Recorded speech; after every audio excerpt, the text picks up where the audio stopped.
Assalamualaikum warahmatullahi wabarakatuh. Sebelumnya, kami dari kelompok 4 akan hasil diskusi kelompok kami, yaitu tentang mengawasi pelaksanaan kerja. Sebelumnya, di sini terdapat akun peserta, yaitu yang pertama ada Laura Salusiana dengan NIM akhir 066, kemudian ada Apria Aulia Hikmah dengan NIM akhir 118, dan ada Nashwa Romuslaya dengan NIM akhir. Nah, jadi yang pertama, di sini ada izin kerja. Nah, jadi izin kerja itu merupakan sistem pengawasan yang berfungsi untuk memastikan bahwa pekerjaan dengan tingkat risiko tinggi dapat dilaksanakan dengan secara aman dan juga terkendali, dan juga sudah mendapat izin untuk dijalankan. Nah, tujuan dari izin kerja ini dia itu untuk melindungi tenaga kerja atau pekerja, kemudian juga peralatan dan juga lingkungan dari potensi kecelakaan yang mungkin akan terjadi.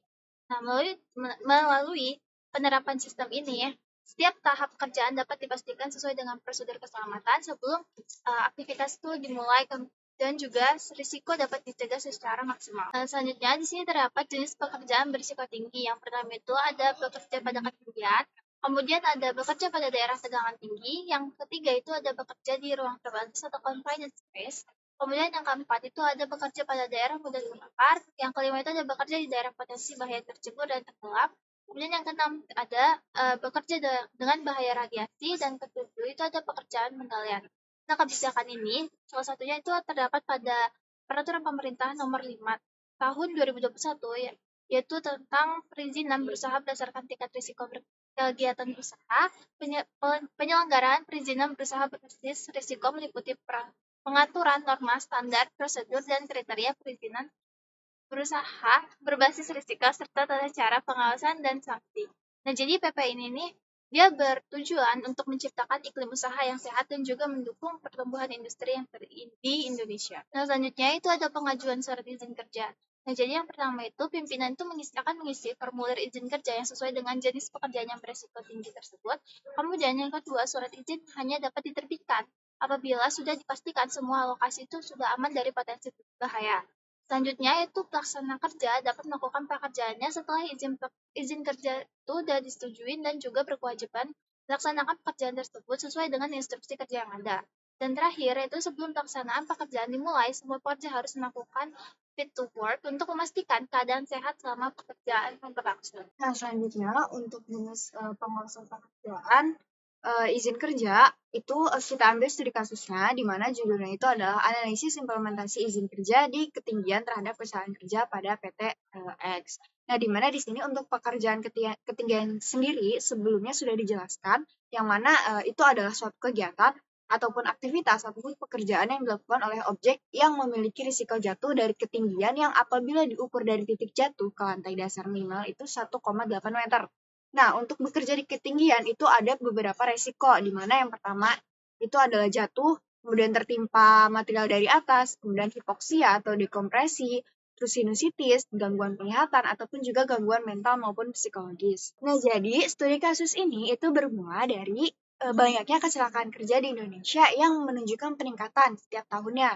Nah, berdasarkan dari data BPJS Ketenagakerjaan, pada tahun 2011 itu tercatat lebih dari 99.000 kasus kecelakaan kerja dan meningkat di tahun 2012 menjadi 103.000 kasus. Nah, untuk menurut laporan ILO, sekitar 6.000 kasus kecelakaan kerja fatal itu terjadi setiap hari di dunia, di mana untuk di sektor konstruksi, terutama pekerjaan ketinggian, itu tingkat risikonya tergolong yang paling tinggi.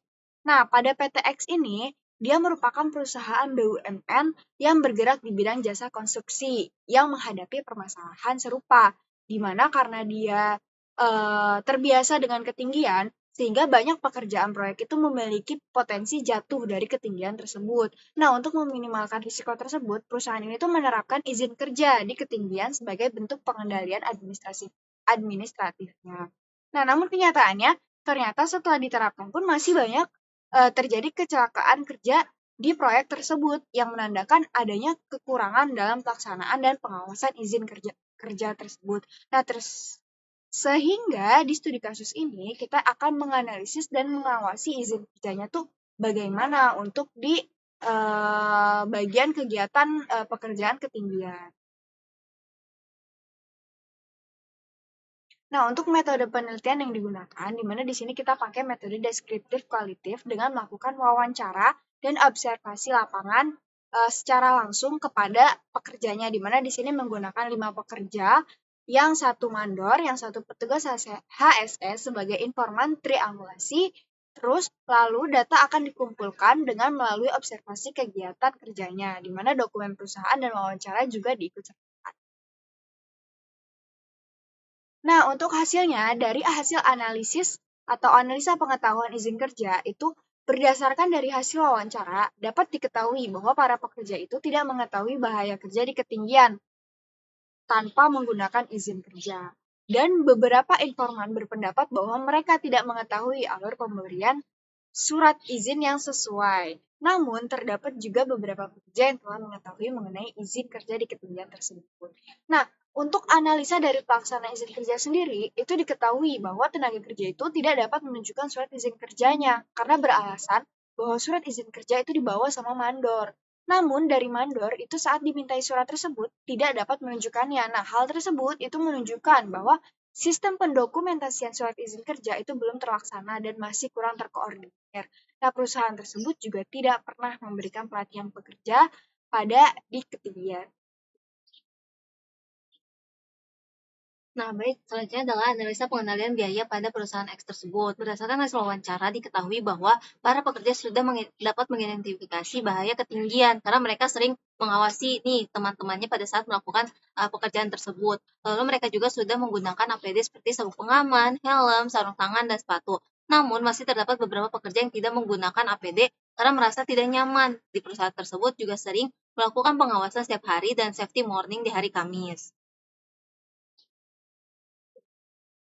Nah, dapat disimpulkan kalau misalkan dari studi kasus ini, pengetahuan mengenai surat izin kerja sudah termasuk baik, walaupun masih terdapat beberapa pekerja yang belum mengetahui bagaimana itu surat izin kerja ataupun alurnya. Lalu akan dilakukan pengajuan surat izin kerja yang diawasi oleh petugas K3 karena dapat diketahui sebelumnya kalau misalkan pekerja dan mandornya tidak dapat menunjukkan surat izin kerja mereka dan diketahui bahwa beberapa pelaksanaan sistem izin kerja belum sesuai dengan SOP dan perlu adanya perbaikan.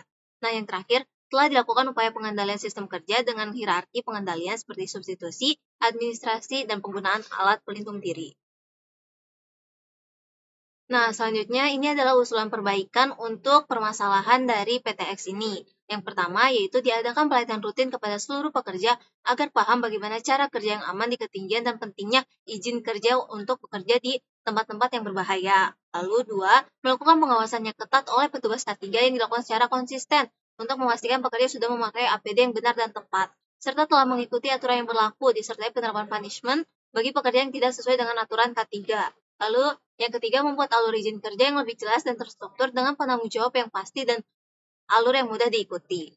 Nah, jadi sekian presentasi dari kelompok 4. Kurang lebihnya mohon maaf. Wassalamualaikum warahmatullahi wabarakatuh.